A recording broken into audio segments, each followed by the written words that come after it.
Eu quero falar nesse vídeo sobre o ato de estudar e algumas coisas que envolvem ao redor disso. Estudar quase como um ato de resistência, de certa forma. Eu sempre falei só sobre língua inglesa nas minhas redes sociais, pincelava sobre estudar de forma mais genérica, mas sempre foi focado em língua inglesa. Nesse canal eu tenho centenas e centenas de aulas de inglês. Se é especificamente isso que você está procurando, você pode aproveitar tudo que tem aqui, mas eu quero experimentar uma estética em que eu possa falar sobre outras coisas mais abrangentes, e espero que você goste dessa estética, espero que você venha comigo. Bom, estudar como um ato de resistência, principalmente morando no Brasil. A gente tem um dado recente que cerca de 30 mil jovens saem do Brasil todos os meses. Isso para ir para os Estados Unidos, para ir para a Ásia, para ir para a Europa. A gente não pode deixar de olhar para a Ásia. Uma Ásia que era vista como terceiro mundo, hoje está ultrapassando o Brasil em termos de soluções, em termos de inteligência, de tecnologia. Enfim, a gente está perdendo boas cabeças para essas pessoas. É uma nata de pessoas que sobressai a média e decide sair do Brasil assim que percebe que estar acima da média dentro do nosso país não vale a pena. Nós que ainda estamos no Brasil e que temos a oportunidade de fazer coisas aqui, criar coisas aqui. Qual que é o caminho para isso? Não necessariamente para sair do Brasil, mas para se sobressair em meio à competição. Eu particularmente sempre gostei de estudar, o que é uma característica que talvez já me difira um pouco das pessoas que têm resistência ao ato de estudar, é o fato de que eu extraio prazer do estudo.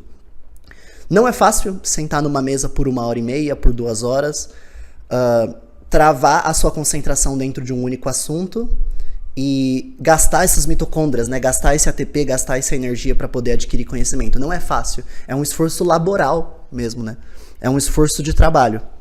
Mas é um esforço que, assim como outros esforços que exigem alto custo, mas entregam alta recompensa, é um esforço que vale a pena.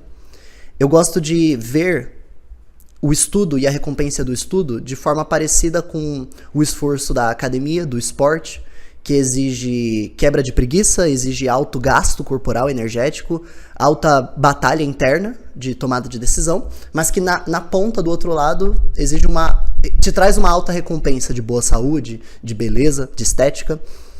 Parecido com essa jornada de estudo também, desenvolveu uma arte, como a dança, o canto.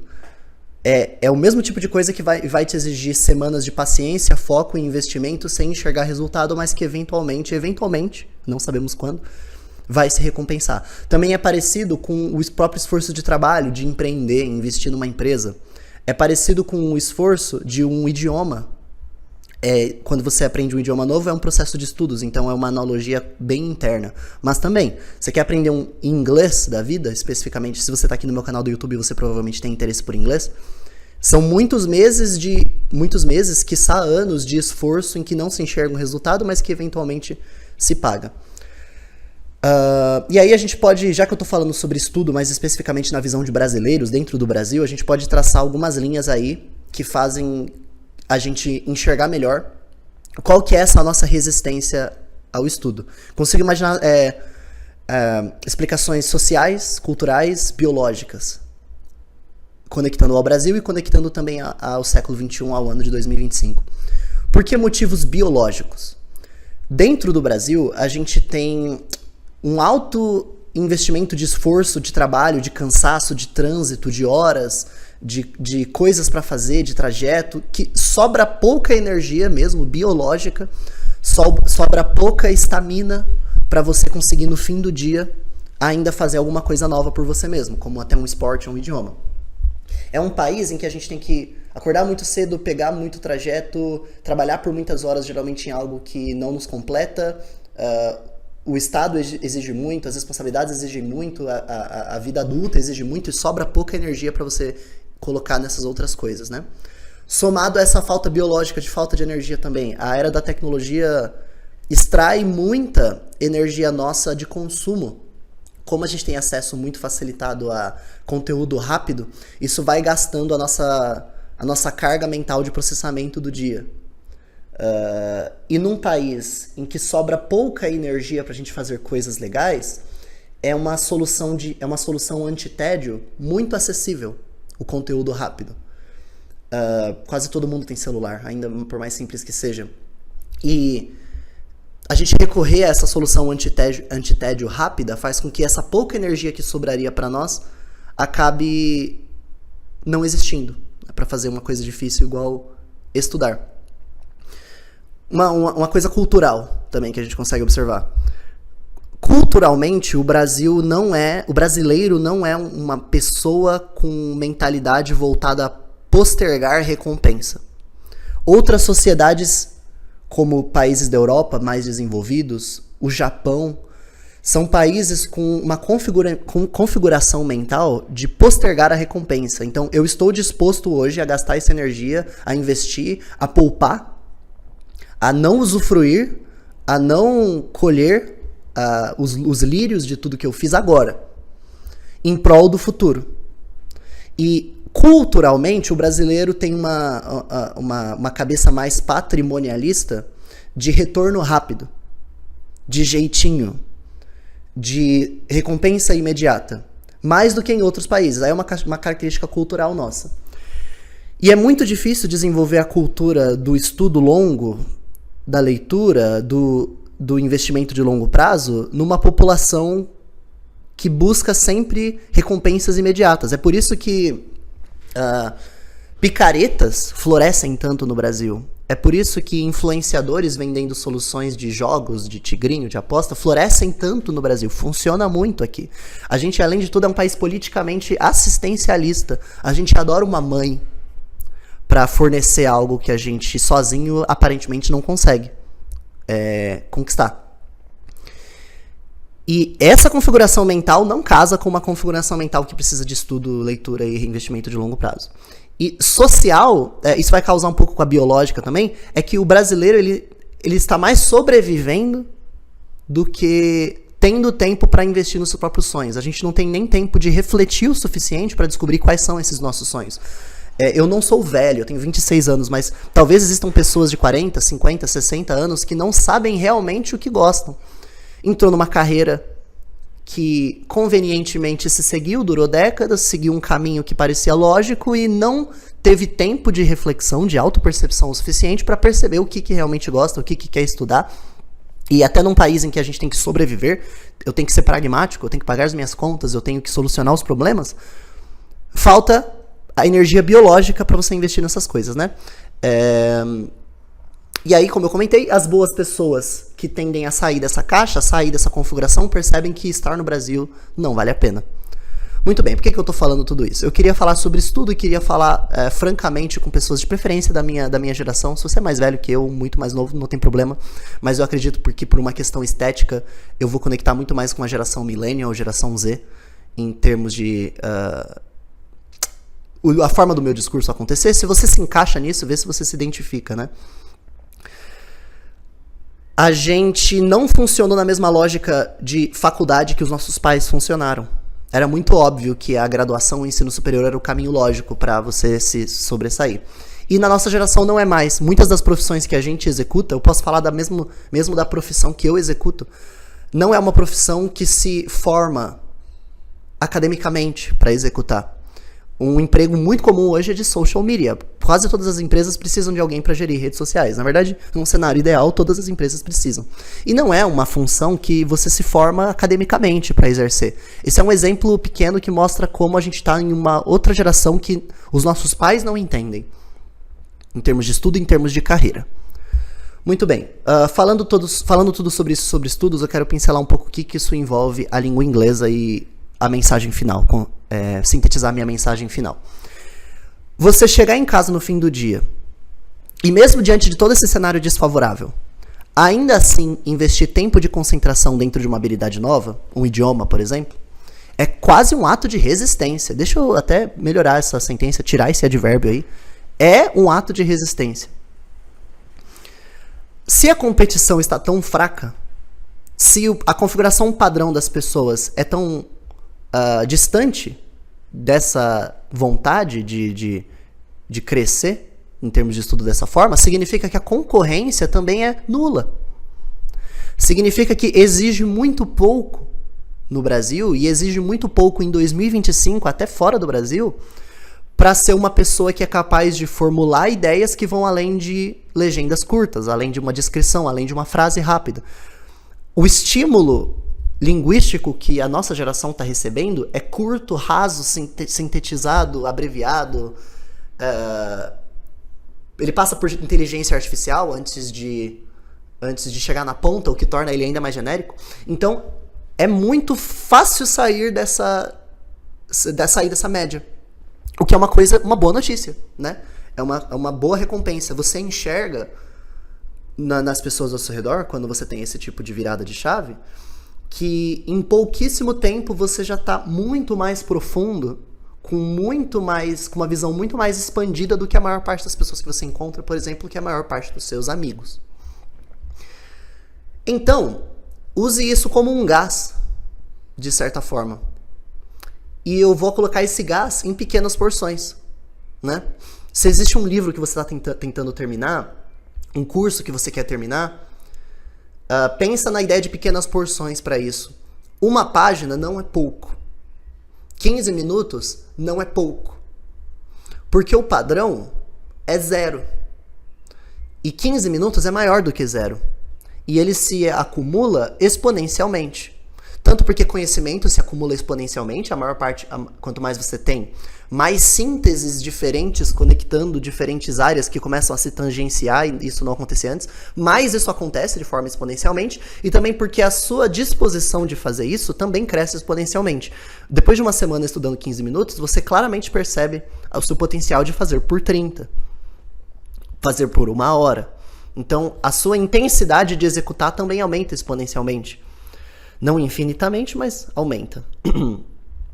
Então, mesmo que seja pouco, faça. Eu gosto muito dessa mentalidade de ser uma pessoa que termina cursos e termina livros.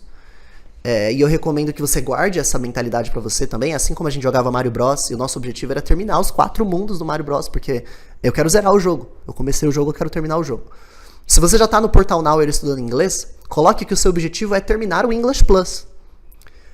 Se você já está um livro que você está estudando para fazer o seu idioma, o seu curso, seja lá o que você estiver estudando, coloque como a sua meta terminar este livro. E toma cuidado com as distrações que vão te querer fazer comprar um novo livro, ir para um novo curso, começar um novo material. Termina aquele que você já tem, porque vale a pena. Tá? Eu vou repetir essa frase. Termina aquele material que você já tem, porque vale a pena. Ele vai te trazer essa abertura de mente que você está buscando e um senso de concluir lá na frente, que só quem passou por longas jornadas de insistência tem. Eu vou dar um exemplo disso, uma coisa que eu passei. Eu baixei um baralho de 1000 caracteres japoneses no meu Anki, no meu sistema de revisão de estudos, meu sistema de repetição espaçada. Eu fiz esses 1000 caracteres de outubro de 2023 até alguns meses atrás. Eu acho que até uns 3 meses atrás, possivelmente até maio ou junho de 2025. Eu levei cerca de 1 ano e meio para fazer.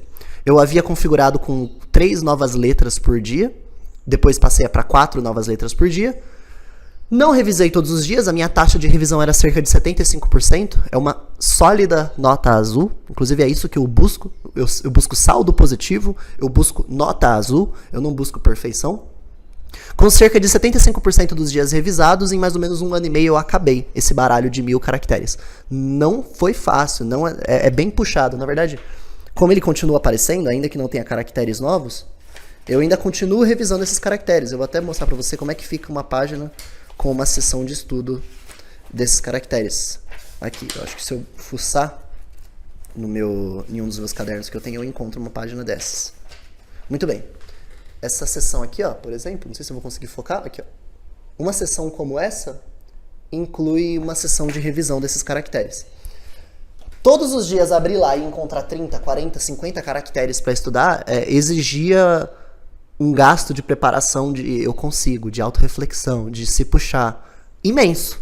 Mas terminar o baralho valeu muito a pena. É incrível terminar coisas difíceis.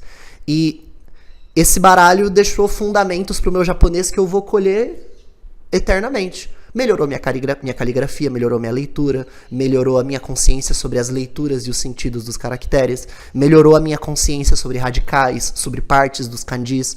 Eu sou muito mais veloz de deduzir uma nova palavra quando eu encontro em japonês hoje.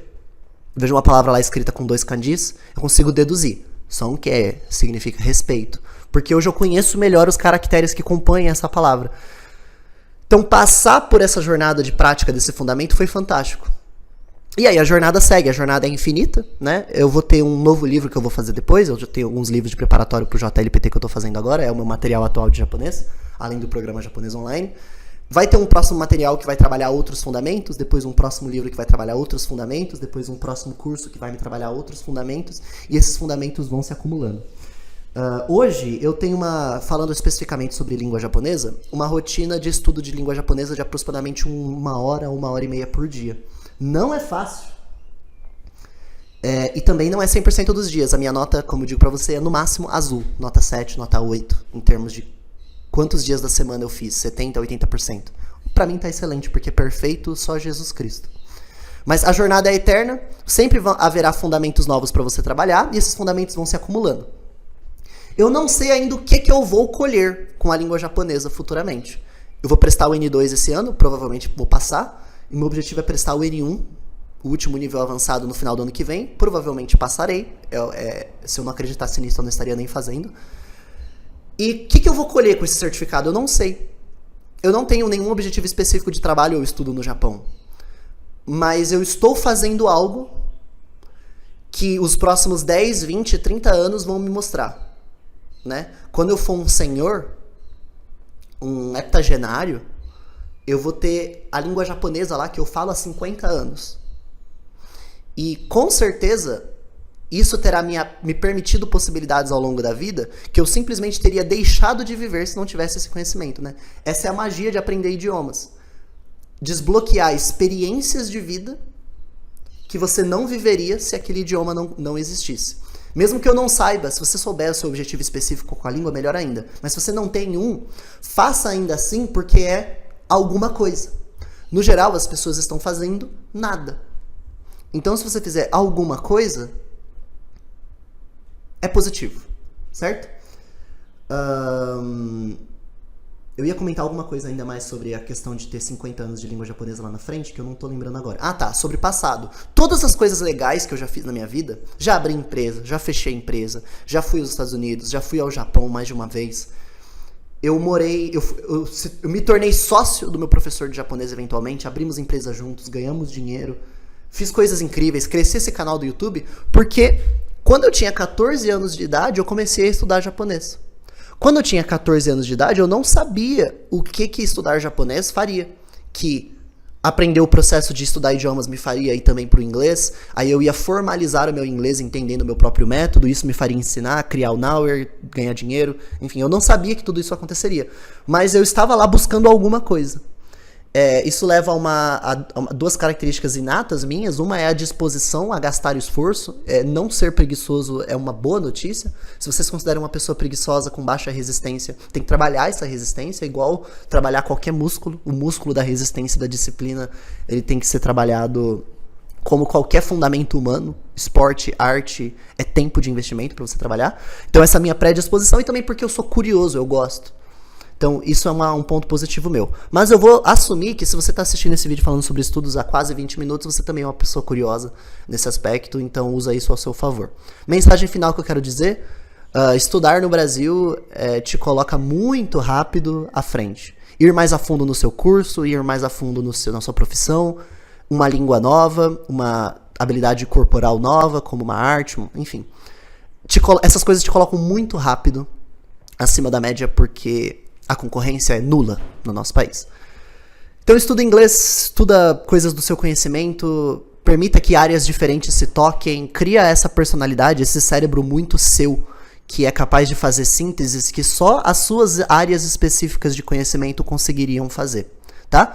E colha os frutos disso. Lembra que idiomas, principalmente, eles te permitem experiências de vida, episódios da sua existência na Terra que deixariam de existir se você não tivesse aquela língua. E eu posso ser tão raso nesse exemplo quanto falar da internet. Porque apenas 4% da internet é em língua portuguesa. Se você gosta de tudo que você assiste no YouTube, nas redes sociais e tudo que você encontra na internet, o que existe na nossa língua é a pontinha da internet, aproximadamente 4%. 60% da internet está em inglês. Então, se você quiser falar só de experiências de vida digitais, coisas que você pode ler, canais que você pode assistir, documentários para assistir, podcasts para ouvir, só sobre internet já é 15 vezes maior em inglês do que em português, então só isso já vale a pena. Fora tudo que o mundo físico real pode te proporcionar também, tá bom? Se você tem vontade de estudar inglês, o link para minha plataforma de estudos de inglês, que é o Portal Nower, tá logo aqui abaixo, com quase 2.100 alunos, que a gente acompanha já há 6 anos. É uma plataforma que eu coloquei todo o meu coração e tudo que eu acredito para aprender inglês, eu te espero lá. E eu não sei muito bem o que eu vou fazer com o meu YouTube. Se você me assiste aqui há mais tempo, me ajuda a identificar essa estética. Sobre o que você gostaria que eu falasse? Eu gosto de falar sobre estudos de uma forma geral, gosto de falar de autoaprimoramento, gosto de falar de língua japonesa, gosto de falar de mentalidade, gosto de falar de sociedade, gosto de falar de política, gosto de falar de artes. Me ajuda a encontrar dentro dessas todas coisas que você gostaria de me ouvir falando sobre. E a gente vai criar um lugar diferente aqui, que vai além de phrasal verbs, vai além de língua inglesa, vai além de primeiras frases em inglês, porque tudo isso eu já criei, já tá tudo aqui disponível. Se você quiser, inclusive, começar a estudar inglês no meu canal, a playlist Primeiras Frases em Inglês é o caminho pra você, tá bom? Espero que você tenha curtido esse bate-papo. Deixa as suas impressões aqui embaixo e se inscreva se você é novo. A gente se vê. Bons estudos. Bye, bye.